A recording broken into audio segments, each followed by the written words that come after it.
क्या हाल है दोस्तों। Welcome to last moment tuitions. मेरा नाम सुमेर सिंह राजपूत है और आज के इस वीडियो में मैं आपको कोडिंग स्नैपेट को किस तरह से सॉल्व करना है वो सिखाने वाला हूँ। तो अगर आपने सीडेक दे रहे हो और उसके लिए सीकेट एग्जाम की प्रिपरेशन कर रहे हो तो उसमें आपने देखा रहेगा कि सेक्शन बी में कोडिंग स्नैपेट्स पूछते हैं और बच्चे कन्फ्यूज़ हो जाते हैं कि सुमेर भाई इसको कैसे टैकल करना है। तो यार देखो, इसका समझने का कॉन्सेप्ट बहुत सिंपल है इसको, कि पहले अगर आपको कोई सॉल्व करके दिखाए कि यार स्नैपेट्स को इस तरह से सॉल्व किया जाता है और आप 40 से 50 प्रॉब्लम को समझ लो कि हाँ यार, उसके बाद आपको लॉजिक समझ जाएगा। एक बार आपको लॉजिक समझ गया फिर आप कोई भी कोडिंग स्नाइपेट आ गया तो आप बताओ मैं कर लूँगा, मैं उसको आराम से सॉल्व कर सकता हूँ। तो पहले कॉन्सेप्ट को समझना है और उसके बाद क्या करना है, उसको प्रैक्टिस करना है। जितना ज़्यादा प्रैक्टिस उतना ज़्यादा आप कॉन्फिडेंट। तो इस वीडियो में ना हम टोटल 5 कोडिंग के स्नाइपेट्स को समझने वाले हैं, उसको हम प्रॉपर सॉल्व करके कोड रन करके बताएंगे भैया। आपको बहुत मज़ा आने वाला है। ऐसे टोटल हमारे कोर्स में 10 वीडियोस हैं, मतलब टोटल 50 प्रॉब्लम्स हमने सॉल्व की है। तो अगर आप सीकेट एग्जाम्स की प्रिपरेशन कर रहे हो तो अगर आपको प्रॉपर वीडियो लेक्चर चाहिए, नोट्स चाहिए, मॉक टेस्ट चाहिए, कोडिंग स्नाइपर्स की वीडियोस चाहिए तो आप हमारा कोर्स भी चेकआउट कर सकते हो। उसकी लिंक आपको नीचे डिस्क्रिप्शन में मिल जाएगी। अब बिना टाइम वेस्ट किए वीडियो शुरू करते हैं। आपसे छोटी सी रिक्वेस्ट है यार, एक बहुत इंपॉर्टेंट वीडियो, बहुत मेहनत करके हमने ये बनाया है। जितने भी लोग सीकेट की एग्जाम्स की प्रिपरेशन कर रहे हैं उन सारे ग्रुप्स में इसको शेयर कर दो और वीडियो को लाइक कर दो। चलो वीडियो को शुरू करते हैं।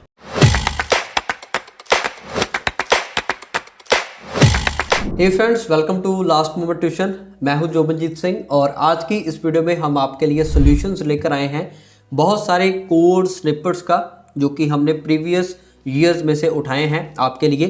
तो इस कोड स्निपेट्स को कैसे सॉल्व करना है इसके बारे में आपको इस वीडियो में हम बताएंगे। सो विदाउट टाइम वेस्टिंग के डिस्कशन को स्टार्ट करते हैं। और बहुत सारे कोड स्निपेट्स में से मैंने कुछ जो 5 कोड स्निपेट्स थे वो इस वीडियो में रखे हैं, बाकी के हम नेक्स्ट वीडियोस में डिस्कस करेंगे। तो सबसे पहले हम देखेंगे कि ये कोड क्या कहता है, उसके बाद हम ऑप्शन को सिलेक्ट करेंगे, ठीक है, और फिर हम एग्जीक्यूट करके भी देखेंगे कि क्या हमारी जो प्रेडिक्शन है आउटपुट की वो सही है या नहीं। तो स्टार्ट करते हैं सबसे पहले क्वेश्चन के साथ। तो इस टाइप के क्वेश्चन को सॉल्व करने का सिर्फ एक मंत्र है कि आपने देखना है कि एक लाइन क्या इम्पैक्ट डाल रही है, ठीक है, कि अगर ये लाइन एग्जीक्यूट होगी तो क्या होगा, बैकएंड में क्या होगा। बस आपने इसी क्वेश्चन के ऊपर स्टिक रहना है कि क्या होगा।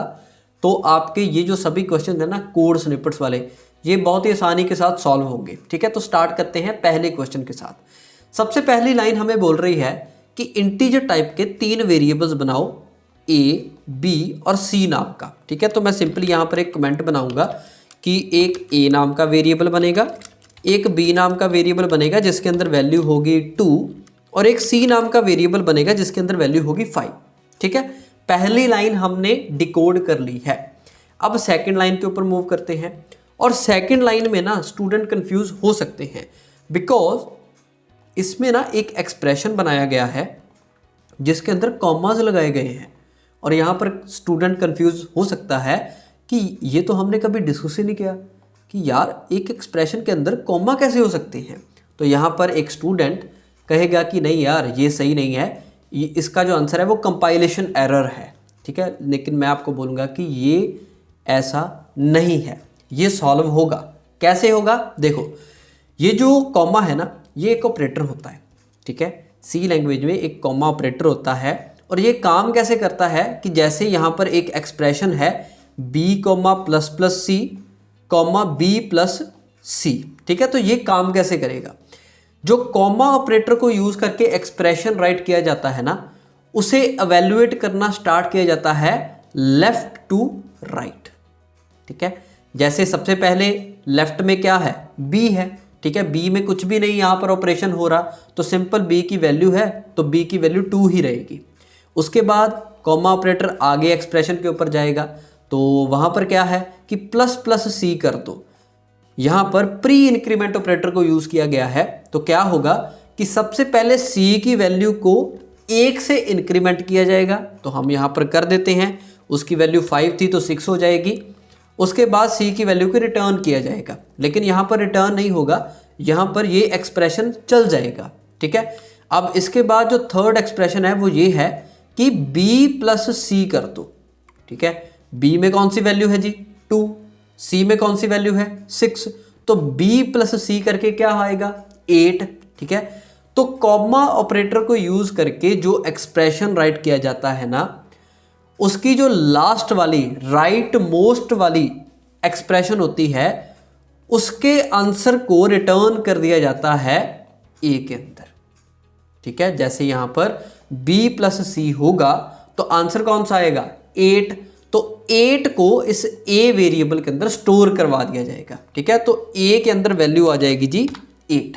आई होप कि आपको समझ में आया होगा कि कॉमा ऑपरेटर में जो एक्सप्रेशन राइट किया जाता है उसे लेफ्ट टू राइट एवेल्युएट किया जाता है, और जो राइट मोस्ट एक्सप्रेशन होता है उसी की वैल्यू को रिटर्न किया जाता है किसी वेरिएबल के अंदर। ठीक है, जैसे यहां पर हमने 8 को स्टोर करवा दिया है क्योंकि b प्लस सी कितना बनता है 8। ठीक है, तो कुछ इस तरीके से इस प्रॉब्लम की जो आउटपुट आएगी वो आएगी जी 8, बिकॉज a के अंदर वैल्यू है 8 और एट दी हम प्रिंट एफ क्या करवा रहे हैं a की वैल्यू को। ठीक है, तो इस क्वेश्चन का आंसर है जी 8। ठीक है, अब आप बोलोगे कि भैया ठीक है 8 आ गया, लेकिन अगर मैं इस b प्लस सी को लिखूँ ही ना तो क्या होगा। अब सिंपली क्या होगा, सबसे पहले b की वैल्यू को वैल्यूएट किया जाएगा। ठीक है, उसकी वैल्यू तो कुछ है ही नहीं, इसमें कुछ एक्सप्रेशन लिखा ही नहीं है, तो उसके बाद प्लस प्लस सी किया जाएगा। तो क्या होगा, सबसे पहले c की वैल्यू को इंक्रीमेंट करके फिर उसकी वैल्यू को रिटर्न किया जाएगा। ठीक है, क्योंकि ये कॉमा ऑपरेटर में लास्ट एक्सप्रेशन है तो इसकी वैल्यू को रिटर्न कर दिया जाएगा।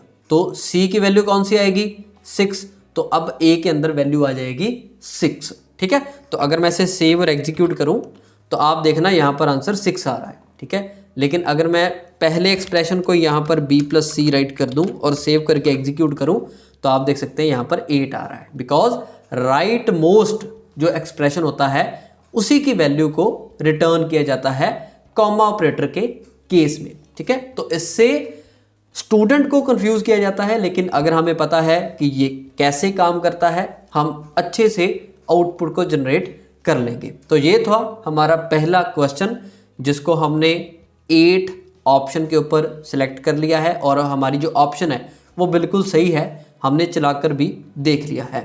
अब हम मूव करते हैं सेकंड क्वेश्चन के ऊपर, और सेकंड क्वेश्चन बहुत ही सिंपल है। तो वही मंत्र को लगाएंगे कि एक लाइन के एग्जीक्यूट होने से क्या होगा। तो सबसे पहली लाइन है कि आप इंटीजर टाइप के 2 वेरिएबल बनाओ, एक का नाम होगा a और उसके अंदर वैल्यू होगी 0, दूसरे का नाम होगा b और उसके अंदर वैल्यू होगी जी 1।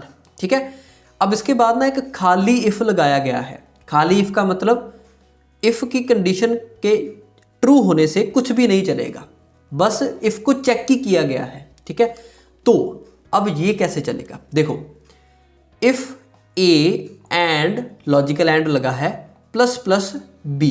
ठीक है, तो ये क्या लाइन बोलती है, देखो जैसे ही किसी इंटीजर वैल्यू वाले वेरिएबल की वैल्यू 0 होती है, ठीक है, तो 0 जो है ना वो फॉल्स रिटर्न करता है, मीन्स कि फॉल्स को रिप्रेजेंट करता है।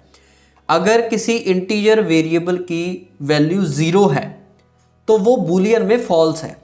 ठीक है, अगर किसी इंटीजर वेरिएबल की वैल्यू 1 है या नॉन जीरो है वो ट्रू मानी जाती है बूलियन के केस में। ठीक है, अब यहां पर इफ कंडीशन में क्या है कि a सबसे पहले चेक किया गया है और a में वैल्यू कौन सी है 0, मीन्स कि यहां पर फॉल्स आ जाएगा। ठीक है, यहां पर जो कंडीशन बनेगी वो बनेगी फॉल्स। ठीक है, सबसे पहले a के अंदर वैल्यू कौन सी है 0, और हमें पता है कि अगर कोई इंटीजर वैल्यू 0 होती है तो वो बूलियन के केस में फॉल्स मानी जाती है। ठीक है, अब एंड लगा है और एंड में हमें पता है कि दोनों जो वैल्यूज हैं वो ट्रू होनी चाहिए, तो ही पूरी की पूरी कंडीशन ट्रू होती है। ठीक है, तो यहां पर तो पहली कंडीशन ही फॉल्स होगी। ठीक है, तो एंड जो है वो दूसरी वाली को चेक ही नहीं करेगा, वो बोलेगा कि अच्छा पहली कंडीशन फॉल्स हो गई है, मैं इस कंडीशन को यहीं पर ही बंद करता हूं। ठीक है, तो जैसे ही ये कंडीशन यहां पर ही बंद हो जाएगी, जैसे ही a फॉल्स होगा तो यहां पर ही ये कंडीशन बंद हो जाएगी, तो ये वाली लाइन तो एग्जीक्यूट ही नहीं होगी। ठीक है, तो b की वैल्यू क्या रहेगी 1 ही रहेगी, तो यहां पर b की वैल्यू जो है वो 1 ही प्रिंट होगी। ठीक है, तो अगर मैं इसे सेव करूं और इसे एग्जीक्यूट करूं तो आप देख सकते हैं 1 आ रहा है। ठीक है, लेकिन अगर मैं यहाँ पर a के अंदर कोई नॉन जीरो वैल्यू डाल दूँ, जैसे 1 डाल दूँ, अब 1 जो होता है नॉन जीरो वैल्यू, वो बूलियन के केस में ट्रू होती है। तो अब प्लस प्लस बी एग्जीक्यूट हो जाएगी, तो यहाँ पर b की वैल्यू 2 आएगी। तो अगर मैं इसे सेव करूँ और एग्जीक्यूट करूँ तो आप देख सकते हैं यहाँ पर 2 आ रहा है, ठीक है। लेकिन क्योंकि a के अंदर वैल्यू 0 है और एंड के केस में अगर पहली कंडीशन फॉल्स हो जाती है तो वो दूसरी को चेक भी नहीं करता, बिकॉज एंड में दोनों कंडीशंस ट्रू होनी चाहिए। तो इसीलिए ये लाइन एग्जीक्यूट हो गई नहीं, ठीक है। तो जैसे ये लाइन एग्जीक्यूट नहीं होगी तो b की वैल्यू 1 ही रहेगी, ठीक है, b की वैल्यू चेंज नहीं होगी। तो यहाँ पर अगर मैं इसे सेव और एग्जीक्यूट करूँ तो यहाँ पर इसका जो आंसर है वो आएगा 1, ठीक है। तो हम चलते हैं अपनी शीट के ऊपर और सेकंड क्वेश्चन का जो आंसर है वो 1 आएगा, ठीक है। तो हमने दोनों क्वेश्चंस को अच्छे से डिस्कस कर लिया है। बस आपने इन क्वेश्चंस को सॉल्व करते टाइम ये देखना है कि अगर ये लाइन चलेगी तो क्या होगा। जो भी हमने पहले डिस्कस किया है ना, जो भी हमने कॉन्सेप्ट डिस्कस किए हैं, वो सभी के सभी आपके यहाँ पर यूज़ होंगे, ठीक है। तो ही आप इन्हें सॉल्व कर सकते हो। हमने सेकंड क्वेश्चन को डिस्कस कर लिया। तो यार आगे बढ़ने के पहले आई होप ये वीडियो अब तक आपको पसंद आ रही है, और पसंद आ रही है तो इतना अच्छा जोबनजीत ने पढ़ाया है तो एक थैंक यू जोबनजीत तो कमेंट कर दो नीचे, ठीक है। आगे बढ़ते हैं। समझो आप सीडेक के लिए सीकेट एग्जाम की प्रिपरेशन कर रहे हो, तो यार 2 तरीके होते हैं। एक होते हैं कि आप 4-5 अलग अलग रिसोर्सेज से पढ़ रहे हो और अपनी प्रिपरेशन कर रहे हो। अगर आपके पास अच्छा खासा टाइम है, समझो 4-5 महीने हैं, तो वो प्रिपरेशन बेस्ट है, आप आराम से रैंक स्कोर कर सकते हो। पर समझो अपने पास टाइम लिमिटेड है, तो उसमें क्या होगा पता, अपना टाइम बहुत वेस्ट हो जाएगा रिसोर्सेज को जमा करने से, 10 जगह पढ़ने से। ये टाइम में आपको ना सीडेक के लिए सीकेट एग्जाम्स जो है उसके सिलेबस के अकॉर्डिंग सिर्फ उसके लिए बनाया हुआ स्टडी मटेरियल अगर आपको मिले तो यार अपनी प्रिपरेशन बहुत तगड़ी हो सकती है। और यहाँ पे लास्ट मोमेंट ट्यूशंस का सीडेक के जो कोर्सेज है वो आपके लिए बहुत हेल्पफुल होंगे। आपने क्या किया है, जो भी अकॉर्डिंग टू सिलेबस है उसी के हिसाब से वीडियोस बनाए हैं, उसी के हिसाब से नोट्स बनाए हैं और उसी के हिसाब से हमने मॉक टेस्ट बनाए हैं। और साथ में कोडिंग स्नाइपर्स भी हमने प्रीवियस ईयर पेपर जो निकले थे उसी में से हमने निकाल के लाए हैं। तो यहाँ से क्या होता है, अकॉर्डिंग टू द सिलेबस होता है, तो हमें एक्स्ट्रा पढ़ने का नहीं पड़ता, हमें इसी के हिसाब से पढ़ने को मिलता है। और this is one stop solution for सीकेट एग्जामिनेशन। एक ही जगह पे सब कुछ आपको मिल रहा है। तो भैया देखो 10 जगह नहीं भटकना है, एक ही जगह से प्रिपरेशन करनी है, प्रॉपर प्रिपरेशन करनी है, वीडियो से समझना है, नोट से रिवाइज करना है और मॉक टेस्ट से प्रैक्टिस करके खुद को कॉन्फिडेंट बनाना है। तो आप हमारे सीकेट एग्जाम्स के कोर्स नीचे चेकआउट कर सकते हो, लिंक आपको नीचे डिस्क्रिप्शन में मिल जाएगी। क्लियर है? चलो आगे बढ़ते हैं और आगे की चीज़ें समझते हैं। अब हम मूव करते हैं थर्ड क्वेश्चन के ऊपर, और यहाँ पर ना एक छोटा सा नया कॉन्सेप्ट आपको मैं इंट्रोड्यूस करने वाला हूँ, और वो है ये वाला, ठीक है। अब ये क्या है, देखो ये है एक मैक्रो, इसे हम बोलते हैं एक मैक्रो। हमने C++ में एक इनलाइन फंक्शन का कॉन्सेप्ट डिस्कस किया था, ठीक है। तो C लैंग्वेज में ना इनलाइन फंक्शन बनाने के लिए हम डिस्कस करते हैं मैक्रो को, ठीक है। क्या होगा कि हम एक मैक्रो बनाएंगे, ये मैक्रो का नेम है, और जहाँ पर ये मैक्रो यूज़ किया जाएगा ना, जब कंपाइलेशन होगी तो वहाँ पर ये जो कोड है उसे रिप्लेस कर दिया जाएगा। जैसे इनलाइन फंक्शन में होता था ना, उसी तरह C लैंग्वेज में हम मैक्रो को यूज़ करके एक इनलाइन फंक्शन की फंक्शनलिटी बना सकते हैं, ठीक है। अब जैसे मैंने यहाँ पर डिफाइन प्री प्रोसेसर को यूज़ करके एक मैक्रो बनाया है mul5 नाम का, ठीक है। उसके अंदर एक पैरामीटर पास कर रहा हूँ x नाम का, और क्या रिप्लेस होगा, क्या होगा, वो है x, जो हम यहाँ पर पैरामीटर में वैल्यू पास करेंगे वो इंटू 5, ठीक है। तो क्या होगा कि जैसे हमारा कोड एग्जीक्यूट होगा ना, तो सबसे पहले एक वेरिएबल बनेगा y नाम का, ठीक है। उसके बाद हमने क्या किया, हमने इस मैक्रो को यूज़ किया है और उसके पैरामीटर में हमने क्या पास किया है, 2+4। तो यहाँ पर क्या होगा कि ये जो लाइन है ना, ये इसके साथ रिप्लेस हो जाएगी, ठीक है। तो इस x के अंदर हम क्या पास कर रहे हैं, 2+4, तो क्या होगा 2+4 इंटू 5, ठीक है। तो ये जो लाइन है ये कुछ इस तरीके से यहाँ पर रिप्लेस हो जाएगी, ठीक है, क्योंकि हमने यहाँ पर एक इनलाइन फंक्शन बना लिया है by using the macro in C programming language, ठीक है। तो जैसे ही ये जो लाइन है ये इस कोड से रिप्लेस होगी, तो यहाँ पर ये जो एक्सप्रेशन है ये एक अर्थमेटिक एक्सप्रेशन बन चुका है, ठीक है। और हमें पता है कि एक अर्थमेटिक एक्सप्रेशन में सबसे पहले होती है मल्टीप्लिकेशन और उसके बाद एडिशन होती है। ठीक है, तो सबसे पहले होगी मल्टीप्लिकेशन, तो 4 × 5 कितना होता है 20, और उसके बाद एडिशन होगी तो 20 + 2 कितना होगा 22। तो इस y के अंदर वैल्यू आ जाएगी जी 22। ठीक है, तो इस कोड स्निपेट की जो आउटपुट आएगी वो आएगी 22। आई होप कि आपको अच्छे से समझ में आ गया होगा इस मैक्रो के कॉन्सेप्ट के साथ कि कैसे हम एक मैक्रो बना सकते हैं और कैसे हम इस एक्सप्रेशन को सॉल्व कर सकते हैं। ठीक है, तो अगर मैं इसे सेव करूं और इसे एग्जीक्यूट करूं तो यहाँ पर आई थिंक सिलेक्शन का एरर आ रहा है। तो यहाँ पर आप देख सकते हैं कि हमारी जो आउटपुट है वो आ रही है 22। आई होप कि आपको समझ में आ गया होगा कि यहाँ पर हम क्या कर रहे हैं। सिंपल सा काम है कि हम एक इनलाइन फंक्शन बनाते हैं मैक्रो को यूज़ करके, और जहाँ पर भी हमने इस फंक्शन को यूज़ किया है वहाँ पर इस चीज़ के साथ उस कोड को रिप्लेस कर दिया जाएगा। अब क्योंकि हम यहाँ पर 2 + 4 पास कर रहे हैं तो ये जो 2 + 4 है ये इस x के अंदर जाएगा और ये जो कोड है ये यहाँ पर रिप्लेस होके कुछ ऐसा एक्सप्रेशन यहाँ पर बन जाएगा। ठीक है, और उस एक्सप्रेशन को सॉल्व करके हमारे पास आउटपुट आ जाएगी। ठीक है, तो आई होप कि आपको थर्ड क्वेश्चन भी अच्छे से समझ में आ गया होगा कि ये काम कैसे कर रहा है। ठीक है, तो थर्ड क्वेश्चन का हमारे पास आंसर है जी 22। ठीक है, तो अब हम मूव करते हैं फोर्थ क्वेश्चन के ऊपर, और फोर्थ क्वेश्चन बहुत ही सिंपल है। यहाँ पर क्लोज हो गया फोर्थ क्वेश्चन, तो उसे ओपन करते हैं। ओके, फोर्थ क्वेश्चन बहुत ही सिंपल है। फोर्थ क्वेश्चन में हमने सबसे पहली लाइन में क्या किया है, हमने एक a नाम का एरे बनाया है। ठीक है, उसके अंदर हमने 5 वैल्यूज़ बनाई हैं। 5 वैल्यू हमने स्टैटिकली ऐड कर दी हैं, 12, 3, 5, 24 और 9, और उसके बाद हम एक printf लगा रहे हैं और उस printf के अंदर हम एक इंटीजर वैल्यू प्रिंट करवाने की कोशिश कर रहे हैं। अब वो वैल्यू कौन सी होगी, वो होगी 3a।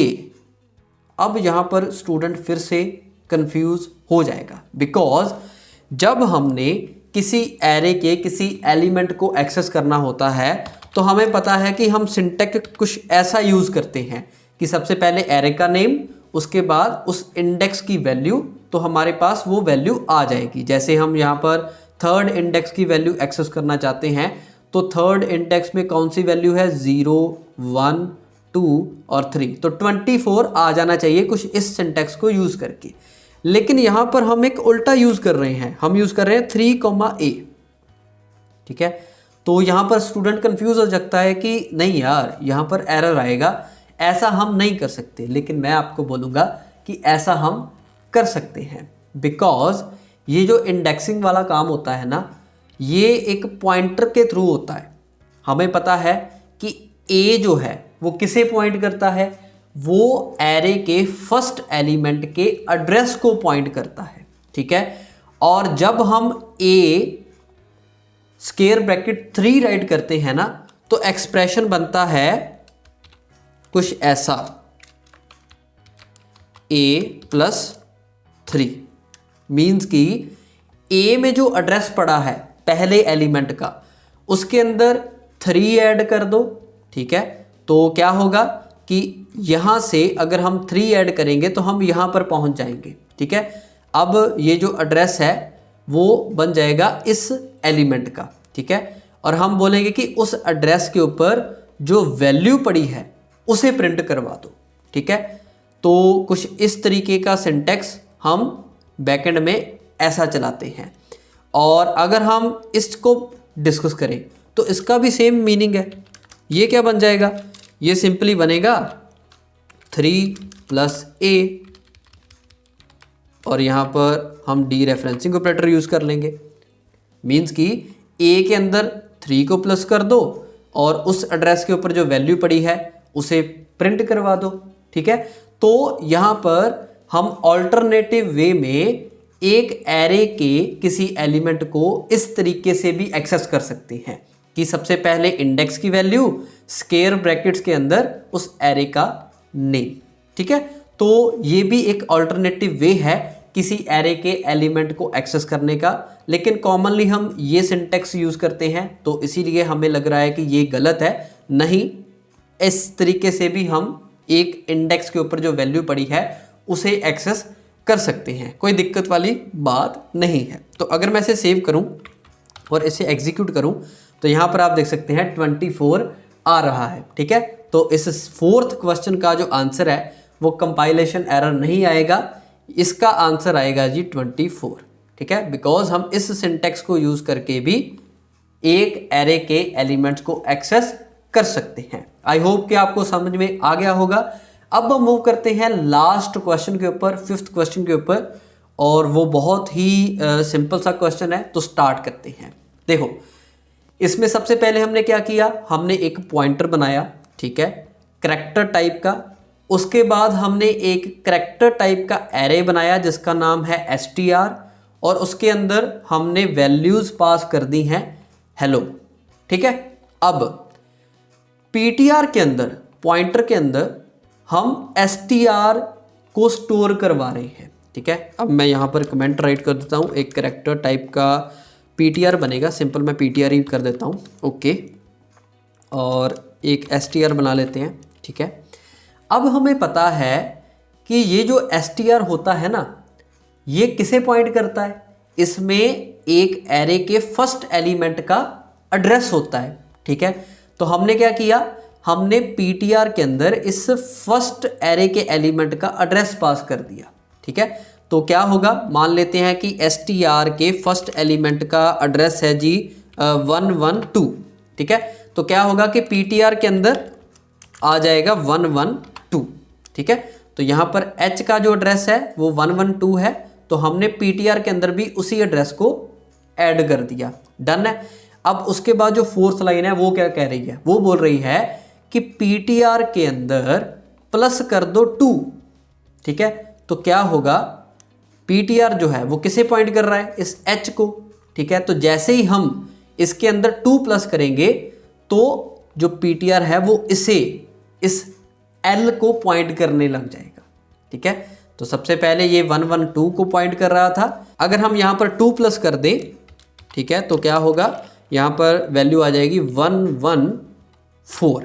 ठीक है, तो अगर h 112 के ऊपर है तो e 113 के ऊपर होगा और l 114 के ऊपर होगा। ठीक है, तो अब जो ptr है वो 114 को पॉइंट कर रहा है। ठीक है, तो वो 114 के ऊपर वैल्यू है l। डन है। तो उसके बाद अगर हम इस ptr पे जो एड्रेस है उसकी वैल्यू को प्रिंट करवाएंगे तो वो प्रिंट होगी LLO। ठीक है, क्योंकि अब जो ptr है वो h को पॉइंट नहीं कर रहा, वो l को पॉइंट कर रहा है। ठीक है, तो इसकी जो आउटपुट है वो LLO आएगी। ठीक है, तो आई होप कि आपको समझ में आ गया होगा कि इस प्रॉब्लम की जो आउटपुट है वो कैसे आई है। आई होप कि आपको अच्छे से समझ में आया होगा। तो यहाँ पर जो हमारा 5th क्वेश्चन था उसका आंसर है LLO। तो यहाँ पर हमारे जो क्वेश्चंस थे वो कंप्लीट होते हैं। आई होप कि आपको अच्छे से समझ में आया होगा।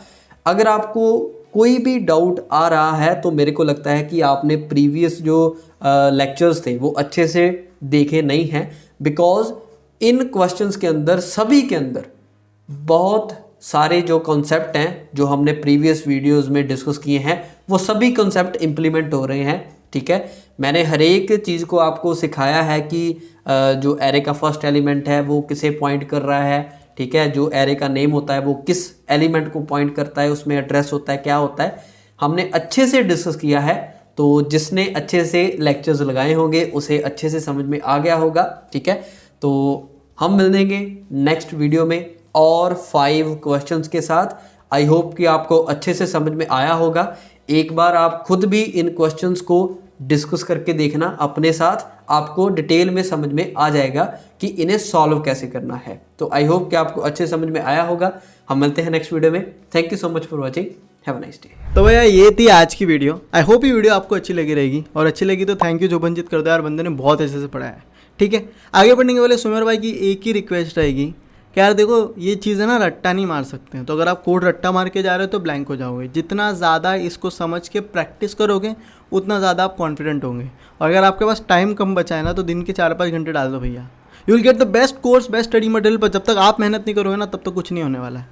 तो भाई अगर यार सीडेक कर रहे हो तो अपनी लाइफ बदलने के लिए कर रहे हो ना, पैसे डालने वाले हो, तो यार मेहनत करो अपने कोर्स में। क्लियर है? और मेहनत करोगे तो ज़रूर अच्छा रैंक स्कोर करोगे। बाकी LMT के कोर्सेज आप चेकआउट कर सकते हो डिस्क्रिप्शन में। Thank you so much and have a nice day.